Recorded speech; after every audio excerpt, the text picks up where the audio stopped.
Buenas tardes. Gracias a todos por su asistencia. Damos comienzo a la solemne sesión académica de clausura del curso 2022-2023 de la Academia Malagueña de Ciencias.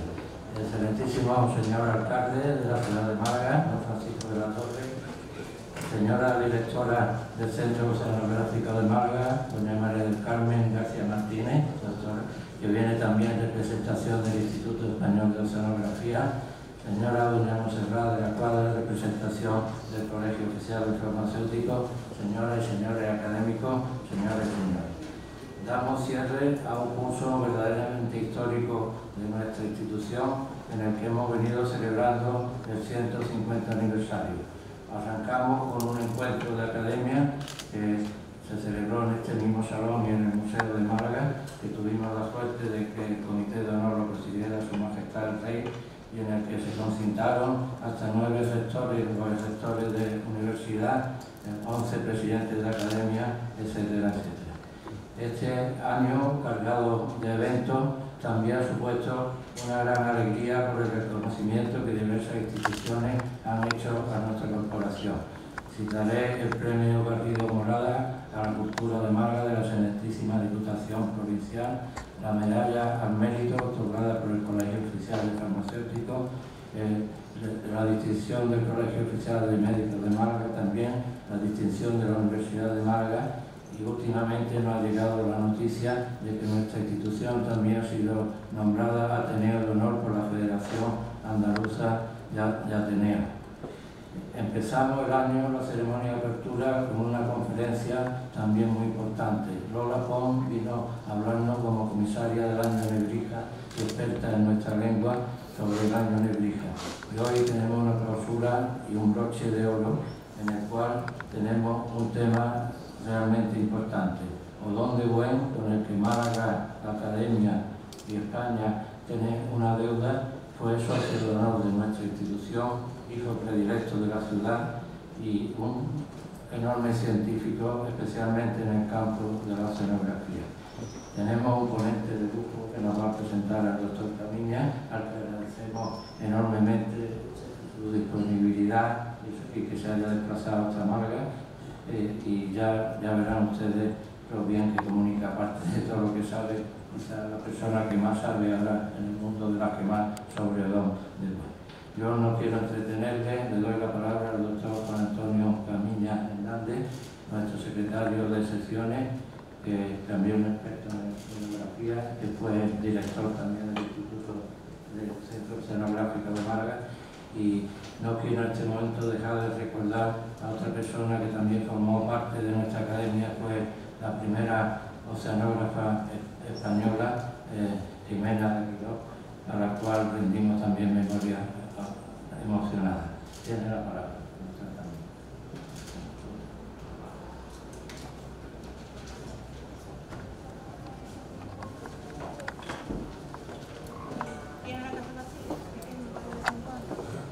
tardes. Excelentísimo señor alcalde. ¿Se oye? Sí, ¿no? Excelentísimo señor alcalde, representantes de instituciones, señora directora del Centro Oceanográfico de Málaga, representante del director general del Instituto de Oceanografía, señores académicos, señor presidente de la Academia Malagueña de Ciencias, señoras y señores, en primer lugar, muchísimas gracias por acompañarnos y quiero que mis primeras palabras sean de agradecimiento a don Antonio Calvo Roy, porque en el momento en que la idea del presidente de la Academia, don Fernando Orellana, me permitió de poder hacer esta sesión sobre la figura de Odón de Buen, cuando me puse en contacto con Antonio Calvo Roy, desde el primer momento me dijo que sí. Yo, tomando sus palabras, llamo a esta presentación Odonizar Málaga, porque él se está dedicando a odonizar España. Espero que a partir de hoy Málaga sea mucho más odonizada. He escuchado decir en múltiples ocasiones a Antonio Calvo que viene a odonizar a las asistencias, a sus conferencias, y yo abundo hoy que va a autorizarnos a los presentes en esta sesión de clausura de la Academia Malagueña de Ciencias del curso de 2022-2023.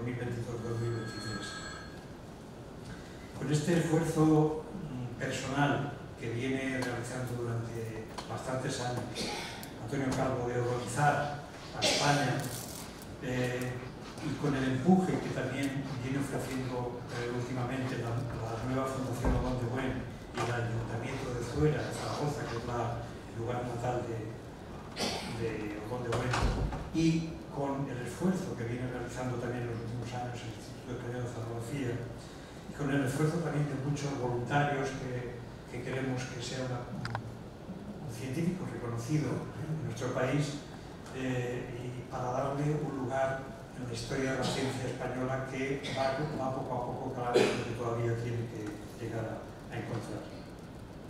Este año 2023 reúne muchas piezas en Málaga que la propuesta de Fernando Orellana de hablar de Odón de Buen hoy viene a completarlas. Por una parte, se ha hecho entrega recientemente del nuevo edificio del Centro Oceanográfico de Málaga, la directora ya hemos mencionado está aquí, y que será de nuevo el Centro Oceanográfico que estará en la ciudad de Málaga. También se ha estrenado en Málaga un documental dirigido por la directora Mireia Brisqueta, que ha sido titulado El olvido del mar, en el que se cuenta la vida de Odón de Buen y que fue presentado aquí en Málaga durante el Festival de Cine, en el que tuvimos la suerte de poder asistir las personas del Instituto Español de Oceanografía y algunos amigos y antiguos miembros de ese organismo. Entonces, esta serie de elementos confluyen también en la posibilidad de que demos un nuevo impulso de visibilidad al Centro Oceanográfico de Málaga. Yo tuve la suerte de empezar a trabajar en el Centro Oceanográfico de Málaga gracias a una decisión del alcalde Paco de la Torre, Francisco de la Torre, cuando era presidente de la Diputación. Sacaron, el Instituto de Oceanografía sacó a concurso 3 becas de investigación y yo tuve la suerte de hacerme con una.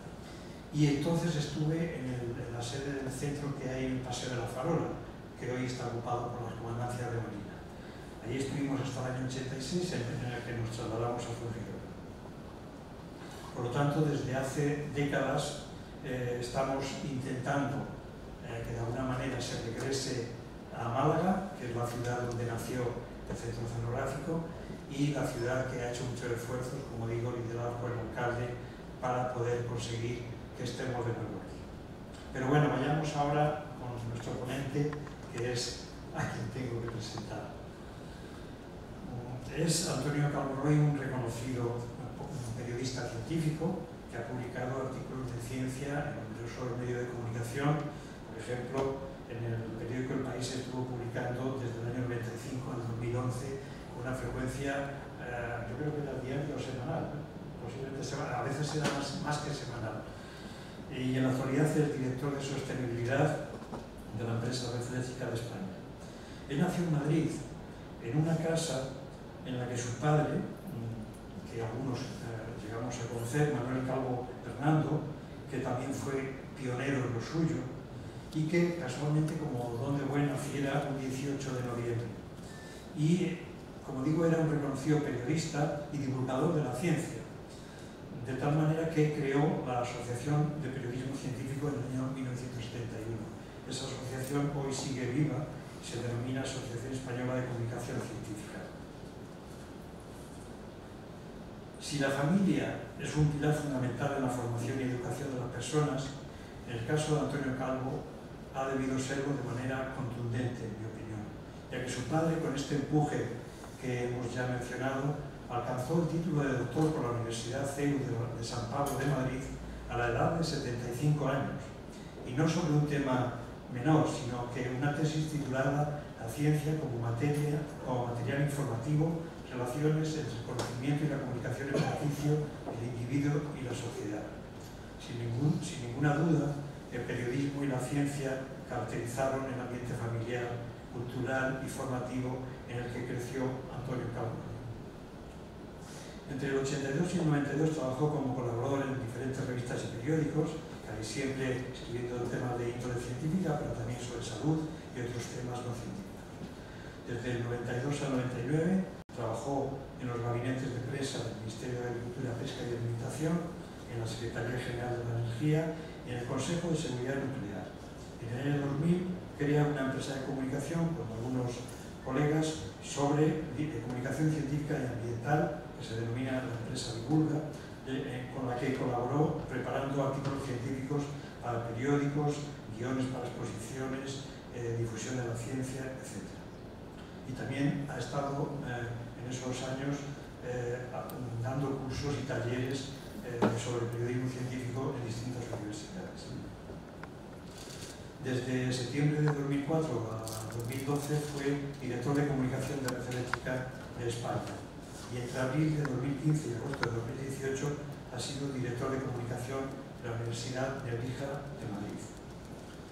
Como ocurriera con Odón de Buen, que desde muy joven en el periodismo también y durante toda su vida en la universidad, en la política y en la ciencia buscó estar rodeado de correligionarios, también Antonio Calvo ha buscado en su vida profesional a los seguidores de sus ideas con respecto a la ciencia y a la difusión del periodismo.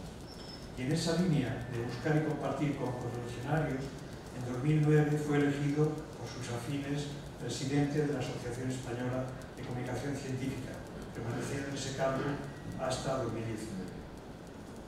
Previamente a ese periodo surge en su camino Odón de Buen. Y surge de una manera casual, que nos explica naturalmente, estudiando la vida de don Ramón, de don Santiago Ramón y Cajal, de quien publicaría una biografía más tarde. Santiago Ramón y Cajal, a quien recientemente la Academia ha rendido algún tipo de homenaje también en una serie de conferencias que se han ofrecido en Alaurín en el marco del Museo Andaluz de Educación y donde diversos académicos de esta academia han hablado de estos temas y de Ramón y Cajal.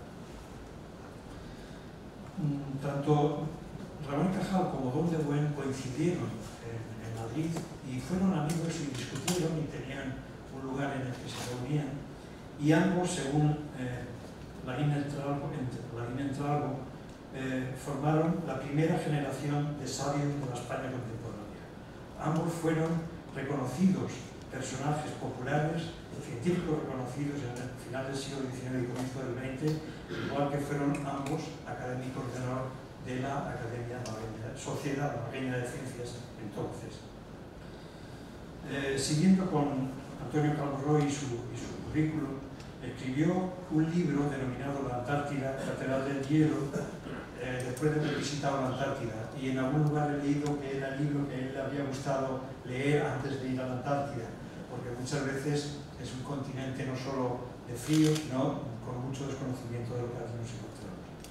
Ha escrito también, como he mencionado, una biografía de Ramón y Cajal, otra de Luis Mallada, biografía de un geólogo regeneracionista, la de Odón de Buen, Toda una vida, y otra sobre las cartas a un labrador entre 1887 y 1894, y ha publicado también una historia de 20 años, de 1980 a 2000, del Consejo de Seguridad Nuclear, y otros libros como Enchúfate a la energía, en 2001, Misión Verde, Salva tu planeta, y junto con su mujer, María Jesús Santos Mases, que está aquí presente, a la que agradecemos también su presencia, que es profesora de investigación del Consejo Superior de Investigaciones Científicas, publicaron en 2019 la biografía de Rosalind Franklin, que, como saben, es la persona química y cristalógrafa que tomó la fotografía de la doble hélice que sirvió de premio Nobel a sus compañeros Watson. La vida de nuestro invitado de hoy ha estado dedicada al periodismo, al asociacionismo, a la administración pública, a la empresa privada, a la docencia, a la divulgación de la ciencia en distintas formas, lo que le llevó a descubrir al profesor Odón de Buen y del Cos, el eminente académico y oceanógrafo que fundara el Laboratorio Oceanográfico de Málaga en el Paseo de la Farola, gracias al apoyo de correligionarios de sus ideas y a la popularidad que alcanzaron sus ideas en la ciudad de Málaga. Su gran obra permanece aquí, muy cerca, en el Paseo de la Farola, sigue vivo el edificio que fuera el Laboratorio Oceanográfico que se estableciera en 1911. al que se dotaría de un afamado acuario y museo oceanográfico.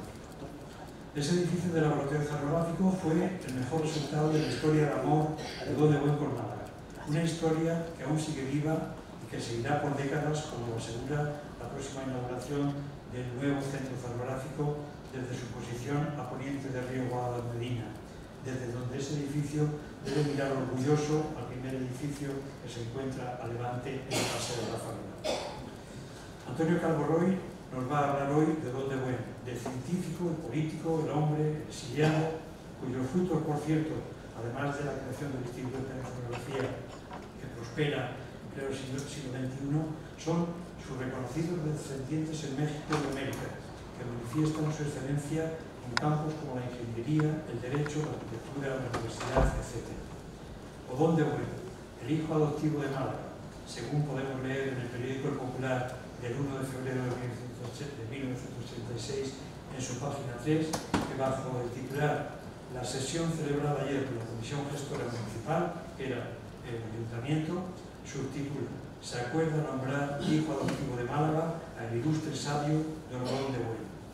Desde la Academia y desde el Instituto de Oceanografía vamos a reivindicar ante el Ayuntamiento, y ahora lo hago ante el alcalde, esta figura de Don de Buen y el nombramiento, el reconocimiento de ese hijo adoptivo que se acordó en 1936, y también pedir una calle para el honorable científico que hizo tanto por Málaga.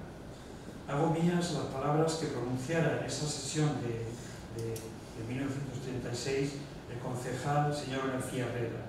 Decía, abro comillas: "Yo aprovecho el momento para pedir a este ayuntamiento y a los que me sucedan no dejen de contribuir en todo lo que puedan, y aún más a dotar al Instituto Oceanográfico de Málaga de todos los elementos que por su alcurnia y por el buen nombre de la ciudad se merece.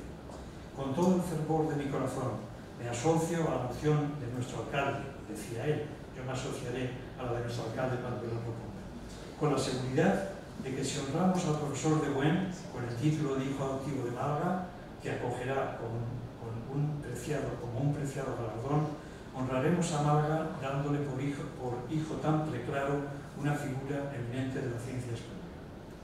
Y nada más, tiene la palabra para recordarnos la figura de Don de Buen nuestro conferenciante, Antonio Calvo Roy. Muchas gracias.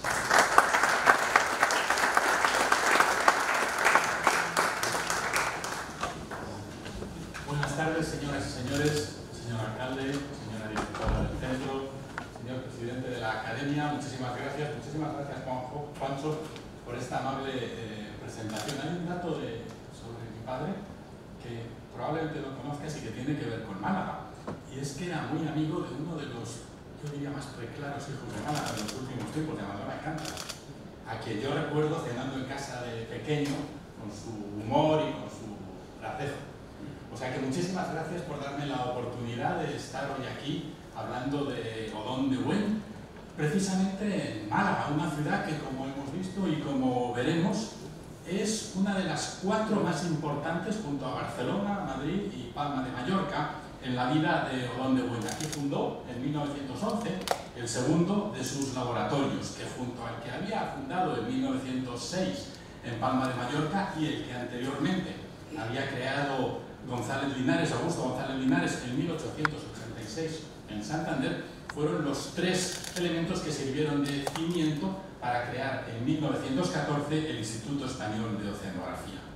Eligió Málaga porque era el sitio adecuado para estudiar aquí, en esta parte del Mediterráneo hasta Melilla, porque encontró acomodo para reubicar el laboratorio portátil con el que había trabajado en Melilla previamente. Desde allí había hecho investigaciones en el Rif, en el mar de Alhucemas, en el de Alborán, en las Chafarinas y en toda esta zona al oeste de Gibraltar. Tras este laboratorio de Palma, pudo poner el 11, como digo, una modesta, decía, estación de biología marina en la capital malagueña, que en realidad empezó a funcionar en 1913, cuando se instaló en un piso alquilado entonces en el barrio de La Malagueta, cuando allí, casi sin medios, apenas tenían una pequeña embarcación, el laúd Averroes, que había sido reconfigurado después de un accidente, allí empezó la oceanografía en España. Desde un sitio tan pequeño y con un barco que tiene una historia curiosa, físicos, biólogos, químicos se convirtieron en los pioneros en la biología marina, en las pesquerías, en la oceanografía, en el mar de Alborán, en el estrecho de Gibraltar y en el Golfo de Cádiz. Destacaron además las investigaciones en ictiología y en las pesquerías locales, que se extendieron a las aguas de Marruecos. Desde el puerto de Málaga partieron diversas campañas oceanográficas en las décadas de 1910 y de 1920, de las que el IEO pudo organizar unas campañas apoyado entonces por la Armada. Además, Olón-de-Buen traía a Málaga a sus estudiantes cuando fue catedrático en Madrid. Pero ¿cómo llegó al océano? ¿Cómo llegó al mar Olón-de-Buen, nacido en ese secarral de fuera, pegado a Zaragoza?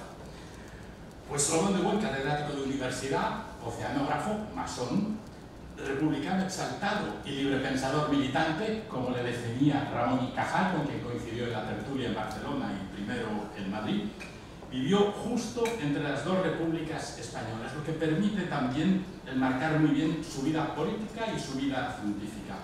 Tuvo la fortuna de vivir una época apasionante, en la que se salía de un periodo más bien oscuro, los reinados de Fernando VII y de Isabel II, y que se culminaba, eso sí, en uno más oscuro todavía, la dictadura de Franco. En medio, 80 años de acción, de cambio radical de esa España que tanto quiso. 80 años que nos deberían también hacer olvidar esa idea melancólica del atraso de España y de la falta de ciencia, idea que olvidaríamos a poco que se estudiara con atención ese periodo. Olón-de-Buen nació, como digo, en Fuera, un pueblecito muy cerca, 30 kilómetros de Zaragoza, en 1863, y murió en México en mayo de 1945. Su ideal republicano era un ideal de justicia, de igualdad de oportunidades para todos, de cultura y ciencia divulgadas. En ello empeñó su vida, con regencia, con monarquía, con dicta blanda, con república y con exilio. Porque por encima de todo era un apasionado científico, que lo que pretendía era hacer de España un país de ciencia. Su aportación más relevante en este campo, ya lo hemos dicho antes, 110 años después, vivita y coleando, con el mismo nombre y el mismo propósito con el que fue creado, el Instituto Español de Oceanografía. Por cierto, continúa siendo una institución científica de primer nivel internacional. Y precisamente aquí, en Málaga, está casi fresco el cemento del nuevo centro que está a punto de inaugurarse y que hasta llegar aquí ha sufrido algunos avatares que veremos más tarde. Pero volviendo a la historia de Buen, pudo estudiar gracias a los cambios de leyes en la Primera República y sobre todo gracias al apoyo de su familia y gracias al apoyo de un alcalde de un pueblo pequeño, de fuera de su pueblo, que creyó en él y le ayudó. Y desde luego sumando a su propio esfuerzo. Desde que tenía 10 o 11 años ayudaba a su familia dando clases de repaso, las llamaba, a alumnos más jóvenes. Y también lo hizo en la universidad porque era un tipo simpático y brillante, que, como digo, cuando estudió en Madrid, en la Facultad de Ciencias, también se ayudaba dando clase a alumnos, entre otros, lo veremos también después, a Primo de Rivera, que fuera después dictador. Su inquietud política, además, le llevó a conocer a una persona clave en su vida, que fue su mentor y más tarde su suegro, Fernando Lozano, propietario del periódico Las Dominicales del Libre Pensamiento, donde publicó, entre otras cosas, las cartas a un labrador a las que hacía Juancho referencia hace un momento. De Buen aprendería ahí a escribir para el público, no solo para sus colegas científicos. Fernando Lozano fue quien le hizo ciudadano, y por eso este periódico semanal fue para él tan escuela como las aulas de la universidad, quizá un poquito más. Y junto a él, junto a Fernando Lozano, se introdujo en la masonería y abrazó los ideales del libre pensamiento que sostendría toda su vida. Esa manera de estar en el mundo, crítico, solidario, valiente, insobornable, como él mismo decía, radical en el fondo y suave en las formas, sería su sello de identidad más característico. Pero además, era un tipo con suerte. Por fortuna, estaba en el sitio adecuado en el momento oportuno. por fortuna y porque no paró ni un minuto de procurar, como decía Picasso, que la inspiración le pillara trabajando. Su sentido genial, por otra parte, producto también de su don de gentes y de su visión política de la vida, hizo posible que se apoyara en gremios diversos para progresar. Así, miembro activo de su grupo generacional, estaba en el momento exacto en la Real Sociedad de Historia Natural, la precisa tarde en la que se supo que un barco de guardiamarinas daría la vuelta al mundo y que esta sociedad trataría de meter allí una comisión de naturalistas. Estaba la tarde precisa, el momento exacto. Aquello finalmente no fue la circunnavegación de 3 años que se había previsto. Después de todo, estamos en España, pero los 5 meses que pasó embarcado y visitando museos y facultades de ciencias cambiarían completamente su vida, y aunque parece un poco grandilocuente decirlo, cambiarían la oceanografía en España y ayudarían a cambiar la manera de enseñar en la universidad. En el momento de transición en el que le tocó ser estudiante, la mayoría de los profesores daban clases más o menos magistrales, muy alejados del campo, incluidos, claro, las de ciencias naturales. Hablar de bichos y de plantas, sí, pero ni tocarlos. Bolívar había empezado a llevar a los alumnos de excursión, pero de buen, cuando fue catedrático, basó su enseñanza en las salidas al campo y en las prácticas de laboratorio. Tal y como ha escrito el historiador de la ciencia Thomas Glick, es importante darse cuenta de que De Buen está aquí describiendo una revolución en la enseñanza de las ciencias naturales a base de trabajos de laboratorio y excursiones al campo que él inició. No se trata solo de una revolución conceptual. Faltaban marcos institucionales cuya institucionalización él mismo tuvo que estimular. Pues con aquellos conocimientos, con esa experiencia, con el viaje, con aquel tesón, ayudado por muchos y por buenos maestros, como el ya citado Ignacio Bolívar, pero también José Macpherson, Lucas Nayada, Benjamín Máximo Laguna y Juan Vilanova, entre otros, la labor que emprendió en el campo educativo y en el de la institucionalización de la ciencia del mar es enorme. Tan grande que pese al silencio espeso del franquismo no se pudo ocultar del todo. 25.000 alumnos a lo largo de 44 años de catedrático dan mucho de sí, sobre todo si se es un profesor que deja huella por sus conocimientos, por su didáctica y por su dignidad. Repartió su cátedra entre la Universidad de Barcelona entre 1890 y 1911 y en Madrid desde 1911 hasta su jubilación en 1933, a los 70. Y además de ser un profesor moderno en su didáctica, lo fue también en las materias que enseñaba y así fue el primero en escribir manuales de ciencias naturales en los que explicaba la evolución, lo que por cierto le ocasionó un notable problema cuando la Iglesia quiso echarle de la universidad. Él supo, como hacía siempre, convertir un problema en una oportunidad y tras 2 meses con la universidad cerrada, salió reforzado de aquella aventura. Incluso dice en sus memorias, no salió mal económicamente porque escribió un libro de divulgación científica que tuvo muy buena acogida. A lo largo de toda su vida, donde un cabezota y apasionado, no se apartó de su camino ni un momento, pero lo fue adecuando, lo fue variando a medida que las situaciones así lo aconsejaban, porque era capaz de ir adaptando sus planes. Por ejemplo, la muerte de Nicolás Salmerón en 1908, su jefe político, supuso también un notable cambio de rumbo para él. Recién terminada su etapa como senador, precisamente con el grupo que había montado Nicolás Salmerón, Solidaridad Catalana, del hecho de no salir elegido nuevamente, también colaboró, y la desaparición, la muerte de Salmerón, hizo que se dedicara en cuerpo y alma a la ciencia y no solo a la investigación, sino a la organización de la investigación, dejando de lado la política. En un artículo probablemente demasiado ditirámbico con motivo de su jubilación, se hacía referencia a esta circunstancia y añadía el articulista que España ganó un oceanógrafo, pero perdió quizá un presidente de la República. Bueno, no es posible desde luego imaginar el contrafactual, pero leyendo lo que hizo y lo que hizo después, quizá le pasaba, como decía un amigo mío, que le faltaba sectarismo para estar en algo importante en la política. En la encrucijada entre la ciencia y la política tomó además otro camino diferente, el de la organización de la investigación. Su importancia radica no solo en la relevancia que tuvo como oceanógrafo, quizá sus dos hijos que estaban en el gremio tuvieron, desde el punto de vista de las publicaciones científicas, fueron investigadores más relevantes, medido por ese rasero, pero pudieron ser los investigadores que fueron porque encontraron el marco adecuado, más allá de las relaciones personales. El marco, el Instituto Español de Oceanografía que había creado Odón de Buen. Entre las particularidades, además de su vida, hay una a la que también hacía referencia Juancho, que es muy notable para mí: su trabajo como periodista científico.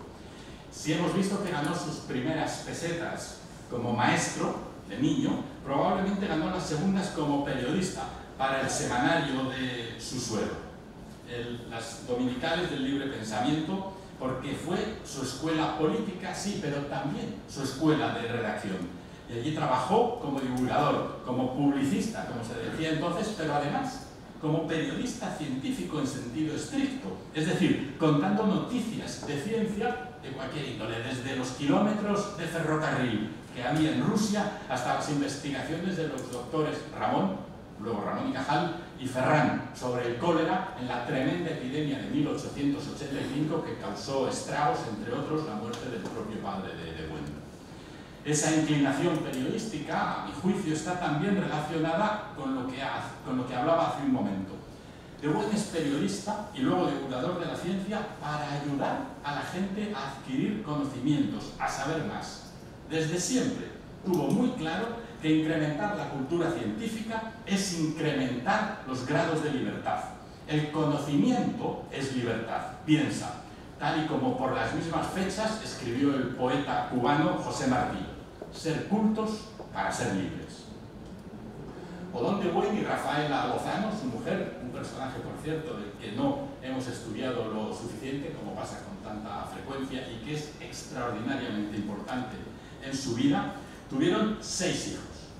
Todos ellos alcanzaron, como su padre, el grado de doctor. 5 fueron catedráticos de universidad. 4, también como el propio Odón de Buen, premio extraordinario de licenciatura. Y 3 se casaron con 3 hermanas, las hijas de Rafael López de Heredia y Landeta, el creador de los vinos Viña Tondoña. Así que tenían muchas cosas en común unos y otros. La vida de cada uno de ellos, no solo de los 3 que se casaron con las López de Heredia, sino de cualquiera, daría para una buena biografía. Pero volvamos al padre, a quien tenemos ya, catedrático en Madrid, con el IEO fundado y convirtiéndose en una persona muy popular en su época. Tanto que cuando aparecía en la prensa, y lo hacía con mucha frecuencia, no hacía falta decir quién era. Los años 20 fueron su década prodigiosa, en los que su presencia internacional también era muy notable. Había sustituido al príncipe Alberto I de Mónaco en algunos comités internacionales y se pasaba la vida viajando en campañas oceanográficas, en cuanto congreso de ciencias naturales se organizaba en Europa y poniendo en pie la investigación marina y pesquera española. Su amistad con el dictador Primo de Rivera, de quien, como dije antes, había sido profesor particular, también le ayudó en una muestra del pragmatismo del que siempre hizo gala. Tenía claras sus metas y trataba de conseguirlas. Por ejemplo, su meta malagueña, el Palacio del Mar, algo en lo que trabajó durante mucho tiempo, tal y como atestigua una crónica del diario ABC de 1911, que dice: el catedrático de Barcelona, señor Odón de Buen, iniciador de la fundación del Laboratorio Biológico Marino y Museo Oceanográfico, que en breve se establecerá en Málaga, ha dado una interesante conferencia detallando la labor científica que desarrollará el futuro museo.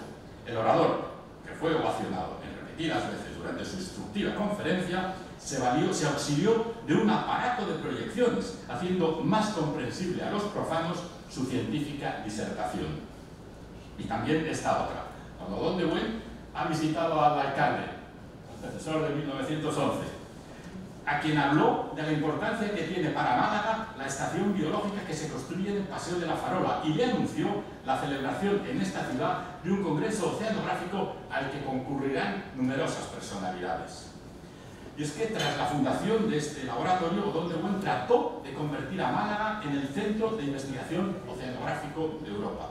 Tal y como escribió él mismo en la prensa de entonces, la subcomisión del Mediterráneo Occidental la forman investigadores franceses, italianos y españoles, bajo la presidencia del príncipe oceanógrafo, Alberto I de Mónaco. ¿Por qué no ha de establecerse en Málaga esa subcomisión y comenzar enseguida los estudios litorales, los más importantes para las especies de interés económico? En medio de la perturbación enorme que produce la guerra más extensa y más terrible que presenciaron los siglos, se refiere a la Primera Guerra Mundial, naturalmente, la ciencia debe continuar su labor. Los sabios pueden asociar sus esfuerzos y coordinar sobre los resultados de sus investigaciones. Hay que preparar entre todos los campos de la inteligencia humana la era nueva que inaugurará la paz futura. ¿No es una dicha y un honor para España el servir de centro en la medida de sus fuerzas a la realización de obra semejante? Más tarde, en 1929, organizó en Málaga el Congreso de la Comisión Internacional de Exploración Científica del Mar Mediterráneo, CEISME. Proponía ampliar el laboratorio del IEO de la ciudad porque el estrecho de Gibraltar, decía, es la clave de la vida del Mediterráneo.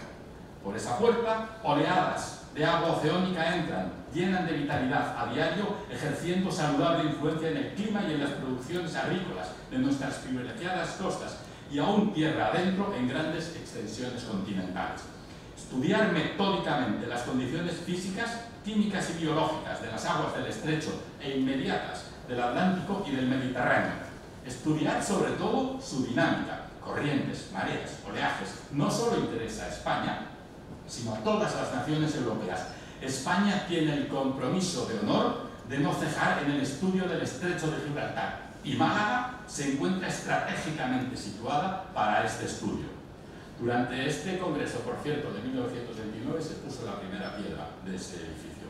Así que partiendo de ese modesto laboratorio, quería hacer ese gran centro oceanográfico en Málaga, con museo, laboratorio bien ocupado e incluso una universidad del mar y un centro de divulgación, desde luego. Tal y como narra en sus memorias, 20 años, por lo menos, necesité de trabajo constante. Aprovechaba todas las circunstancias favorables para interesar a Málaga, al gobierno, a los partidos políticos. Cada vez que pasaba por Málaga, y eran frecuentes mis visitas, daba conferencias que siempre estuvieron muy concurridas. Celebraba conversaciones con los periodistas locales, que se hacían eco, con gran simpatía, del proyecto.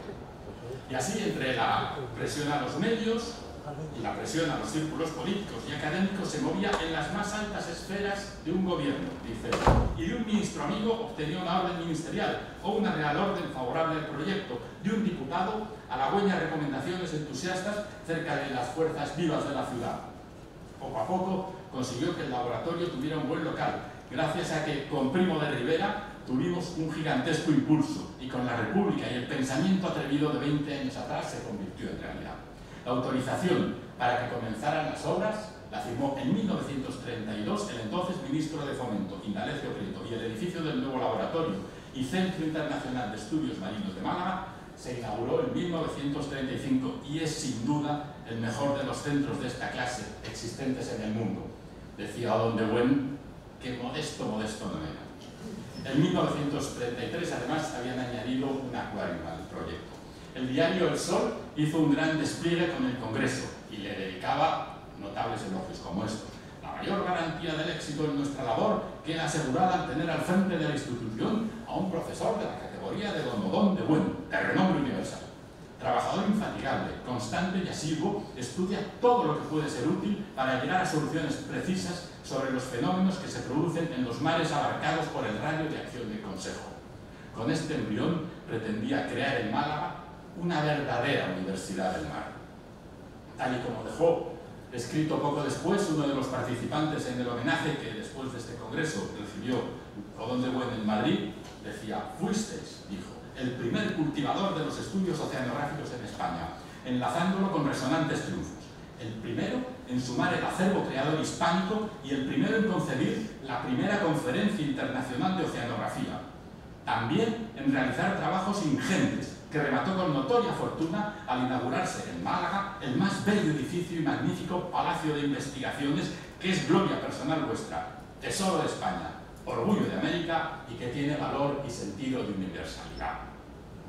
Como es sabido y como han investigado entre otros Juan Pérez de Rubín y Juancho Camillas, al terminar la guerra la Marina se quedó el edificio, aunque el IEO se quedó un ala. Ese cascarón sería utilizado después también de otra manera. En un escrito de la Junta de Obras del Puerto, dirigido al Laboratorio Oceanográfico, se decía lo siguiente: dicho edificio fue construido para Oficina Hidrográfica Internacional y Estación Biológica debido a las influencias que cerca de la superioridad con mayúscula naturalmente, tenían los amigos y correligionarios de Don de Buen, cuyas obras ascendieron a la cantidad de pesetas 1.325.000 aproximadamente, que fueron satisfechas por esta Junta con sus fondos propios. Desde la liberación de esta ciudad por las gloriosas fuerzas nacionales, se encuentra en su totalidad ocupado por la Marina de Guerra, estando allí instalada una comandancia de dicha armada. Quizá ahora que está próximo a inaugurarse el nuevo centro y el laboratorio vuelve a esta ciudad después de varias décadas, esta ciudad tan importante para Odón de Buen, quizá digo sea el momento de que el centro reciba el nombre de Odón de Buen, algo que han de pedir, y estoy seguro de que así lo harán los investigadores del propio IEO. Y además, alcalde, ya lo ha dicho Juanjo Camillas, no puedo yo ser menos, es el momento de que sea la primera ciudad en darle un nombre a una calle y honrar al hijo adoptivo tantos años después, y alguien que tanto y tan bien quiso y se preocupó de Málaga. Porque el tiempo pasó y algo por lo que él había luchado toda la vida, la República, se convirtió sin embargo para él en un periodo oscuro. Por una parte se jubiló de la universidad y así es la edad, aunque no del IEO. Y aunque vio colmados algunos de sus proyectos, como decíamos este de Málaga, la situación general no le satisfizo.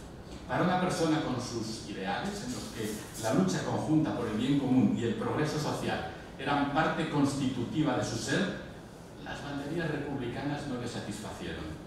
En julio de 1936, en vista de lo agitado que estaba todo en Madrid, se marchó a su laboratorio de Palma de Mallorca, donde pensaba que iba a estar más tranquilo y más seguro. Sin embargo, en Baleares triunfaron las tropas sublevadas y en agosto de 1936 le detuvieron. Pasó un año en la cárcel hasta que fue canjeado en agosto de 1937 precisamente por una hermana de Primo de Rivera y por una hija. El resto de la guerra lo pasó en Barcelona y finalmente el exilio, primero en Francia, en Banyuls-sur-Mer, y luego en México, desde 1942, donde habían llegado ya 3 de sus hijos, los 2 oceanógrafos, Rafael y Fernando, y el mayor, el jurista, Demófilo. Sadí, el epidemiólogo, uno de los principales responsables de la erradicación del paludismo en España, había sido fusilado en 1936. Eliseo fue encarcelado y no pudo llegar a México hasta 1951. Víctor, el más pequeño, se quedó en España, donde fue, entre otras cosas, el primer rector de la Universidad Politécnica de Barcelona. Pero aunque su memoria no quede mucho, queda el legado de Odón de Buen, y su legado es la investigación marina en sentido amplio, porque fue uno de los primeros en mirar al mar de manera sistémica. Su legado es hoy el IEO, una voz autorizada en el mundo internacional de la oceanografía. Odón de Buen pretendía que el conocimiento de los mares, la biología marina, la química, la física de los océanos, la atmósfera, la incipiente oceanografía, tuviera aplicación práctica inmediata, pero también, por eso le interesaban no solo químicos y biólogos, sino también los pescadores. Por eso, el IEO ha tenido siempre, y mantiene aún, una vocación muy especial como centro de investigación aplicada. Y desde luego, aunque sin usar esa palabra, que entonces no estaba en el vocabulario, Odón de Buen pretendía que la pesca fuera sostenible, que se hiciera con criterios ecológicos, que no se esquilmaran los caladeros con una pesca excesiva, sino que el conocimiento, la ciencia, sirviera precisamente para obtener sus recursos en las mejores condiciones y garantizando su continuidad. siendo director general de pesca, insistía en que había que enseñar a los pescadores a pescar de manera que pudieran volver a pescar al año siguiente. En esto también fue un adelantado a su época. Sin embargo, Odón de Buen, como decimos, tan popular entonces, es hoy cada vez menos, pero sigue siendo un gran desconocido, un gran olvidado. Es verdad, uno de tantos, pero quizá un poco especial, porque en él se reúnen condiciones que hacen de su olvido una laguna mayor. Podría decirse que fue olvidado con ahínco, con muchas ganas, llegando como el bolero que cantaba Toña la Negra a decir: se me olvidó que te olvidé. Su magisterio renovador en la docencia universitaria, su postura de pionero en la introducción académica del darwinismo en España, su papel como introducción e institucionalizador de la oceanografía y su relevante posición internacional sucediendo al príncipe Alberto de Mónaco en algunos de sus cargos, hacen de él un personaje poco habitual. Verdaderamente, para olvidarlo, había que olvidar mucho. Sobre todo si tenemos en cuenta, insisto, lo conocido que era en los medios. Por ejemplo, tras una estancia precisamente en Málaga, en la que aprovechó para participar en una atenida masónica, el hermano Víctor Iber escribió este soneto que recogió la prensa. Salud, maestro, luchador valiente, que consagras tu vasta inteligencia a propagar la verdadera ciencia con tu palabra clara y elocuente. Permíteme que humilde te presente mi modesto saludo en la creencia de que habrá hallado un eco a tu elocuencia en el fondo del alma cada oyente. Cuando lejos de Málaga algún día las palmadas oirás con que a porfía aplaudan tus discursos otras manos, te ruego no nos eches al olvido, pues mientras nuestro pecho dé un latido, jamás han de olvidarte tus hermanos. Recuperar la figura es, por tanto, reparar en cierta medida ese gran olvido en una sociedad que con frecuencia, como decía el escritor Augusto Monterroso, tiene una cultura lacustre, es decir, llena de lagunas. Poco a poco, un reciente documental de Mireia Brisqueta sobre él, excelente y que, como decía Juancho, ya se ha visto en Málaga, parece que comienza a recuperarse su figura. Por primera vez, yo creo que los investigadores del IEO, verdaderamente los oceanógrafos, le reivindican con ganas. Sería desde luego un noble esfuerzo recuperar su memoria, por él y por nosotros, sobre todo por nosotros. Muchas gracias.